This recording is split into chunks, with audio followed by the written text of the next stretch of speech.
Wait one more week, and you could lose the planting window for several of these 5 crops. And one of them is a crop most gardeners are genuinely afraid to plant in August. Here's the surprising part. August isn't necessarily the end of your gardening season. For the right crops, it can actually be the beginning of a second harvest. One important note before we start. August planting windows vary depending on your growing zone, local weather, variety, and especially your average first frost date. So use the timing I give you as a starting point, then adjust it to your own garden. If you've been gardening for more than a season, you already know the feeling I'm talking about. You spent April and May babying your tomatoes and peppers, you got your summer garden humming by July, and now it's August and it feels like the season is basically over. Time to start thinking about cleanup, right? Wrap it up, maybe toss some mulch down, call it a year? I used to think that too. For 3 seasons running, I let my beds go quiet in August, pulled the spent plants, let the soil sit, and told myself I'd get ahead of it next spring. Meanwhile, my neighbor 2 doors down was pulling fresh salad greens in November and harvesting root vegetables into December from the same climate I was gardening in.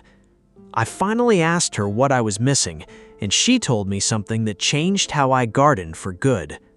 August isn't the end of the season.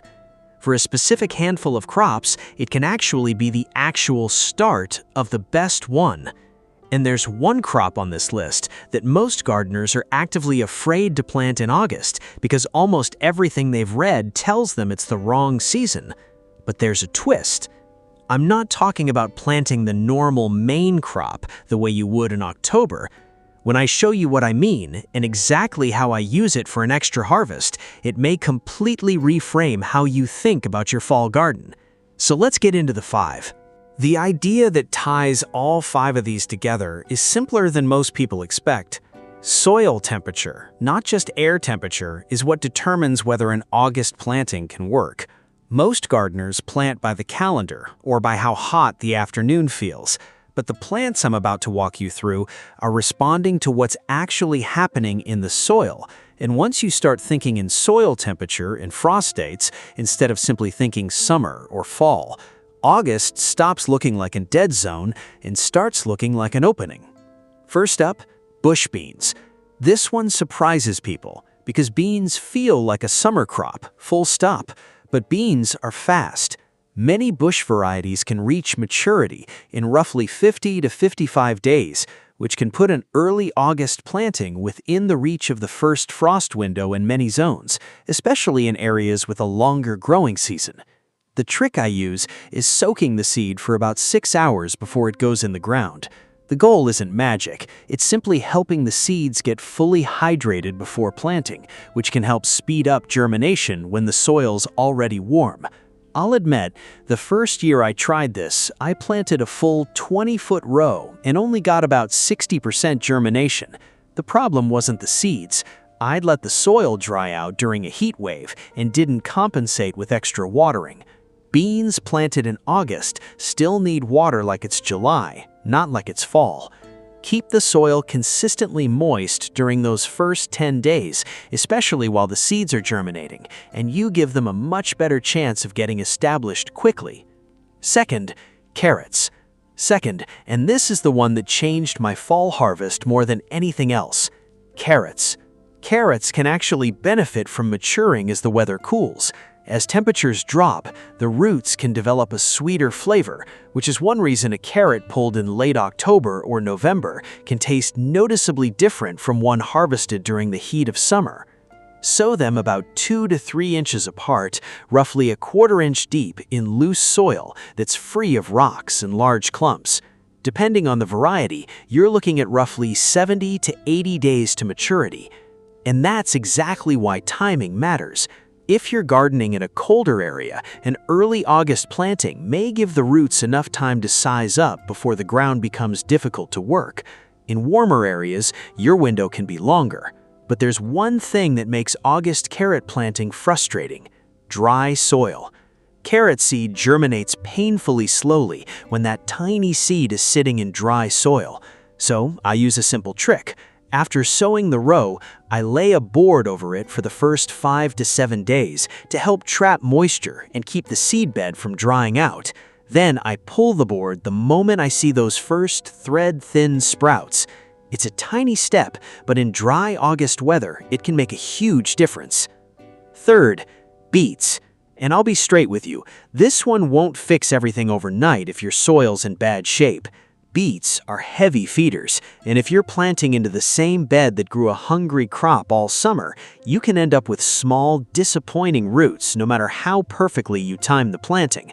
So work in a couple of inches of compost before you sow. There's another detail that catches a lot of new gardeners. Beet seeds are actually little clusters containing multiple seeds. That means several seedlings can emerge from one seed cluster. If you leave them crowded together, you'll end up with a tangle of roots competing underground. Thin the seedlings to around 4 inches apart once they're established and large enough to handle. Give them roughly 50 to 60 days, depending on the variety and conditions, and the cooling fall weather can help the roots develop their characteristic sweetness. It's the same basic idea with the carrots, just on a faster timeline. Fourth, spinach. Fourth on the list is spinach, and this is where a lot of gardeners get tripped up by old advice. Spinach is famous for bolting, sending up a flower stalk and becoming bitter when conditions get too hot and the plant experiences long days. So the instinct is to avoid planting it anywhere near August heat. Fair instinct, but that doesn't automatically mean August is off limits. As summer progresses, daylight shortening, and in many areas that works in your favor as temperatures begin to moderate. Sow it about 1/4 inch deep and roughly 1 inch apart, then thin the seedlings to around 3 to 4 inches once true leaves appear. In zones 7 and warmer, depending on local temperatures and variety, you may be able to plant into early September. In zone 5 or colder, you'll generally want to aim earlier, often within the first couple of weeks of August, so the plants have time to establish before a hard freeze. The key is not simply asking, is it August? Ask, how hot is my soil? How quickly are temperatures changing? And how many growing days do I have before my first serious frost? That's the mindset that makes fall planting work.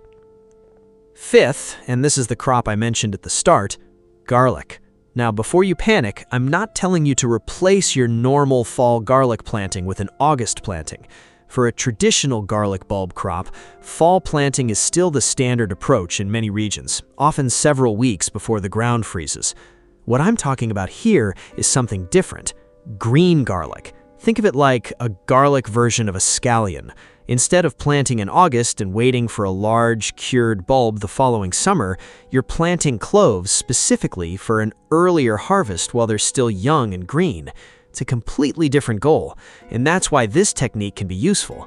If you have some leftover garlic cloves, even a sprouting clove from the kitchen, provided it's suitable for planting, you can experiment with a small patch rather than committing an entire bed.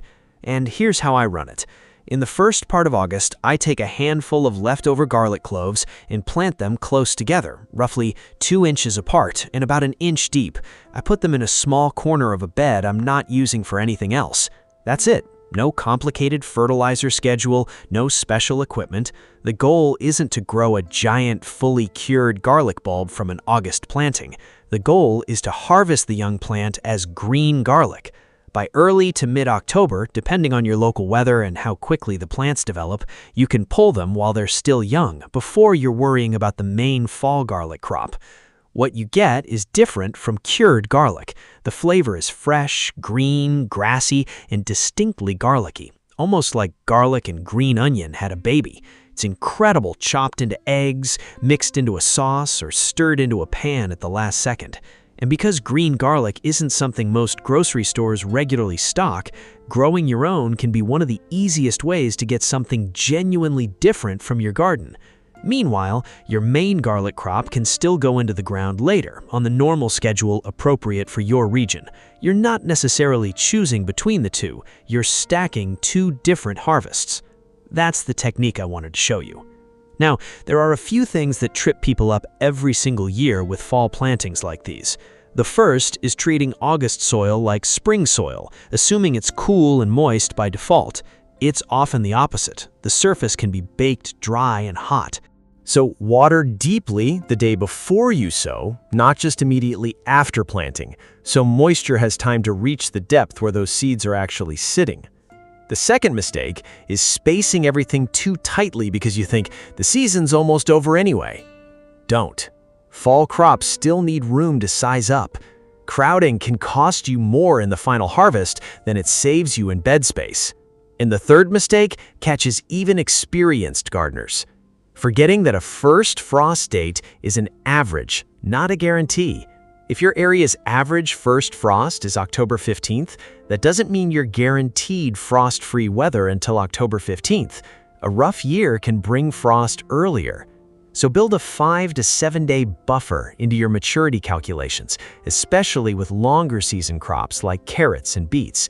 And remember, your actual local conditions matter more than a date on a generic planting calendar. That's the whole reframe. August isn't automatically a dead month, and it isn't simply a bridge to fall cleanup. For the right crops, it's a second planting season hiding in plain sight. Let's quickly recap.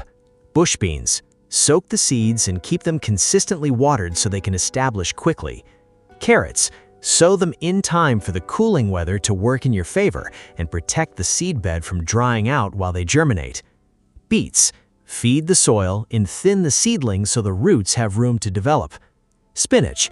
Time it around your local temperatures, shortening daylight and first frost window instead of simply assuming August is too hot. And green garlic. Use a small patch for a young harvest while keeping your main garlic planting on its normal fall schedule. 5 crops, 1 shift in thinking, and suddenly your August garden doesn't look quite so empty. If you want this fall garden to actually happen, instead of staying a good idea, here's what to do this week. First, pick 2 of these 5 crops. Don't try all 5 your first time. Start with 2 and learn what works in your climate.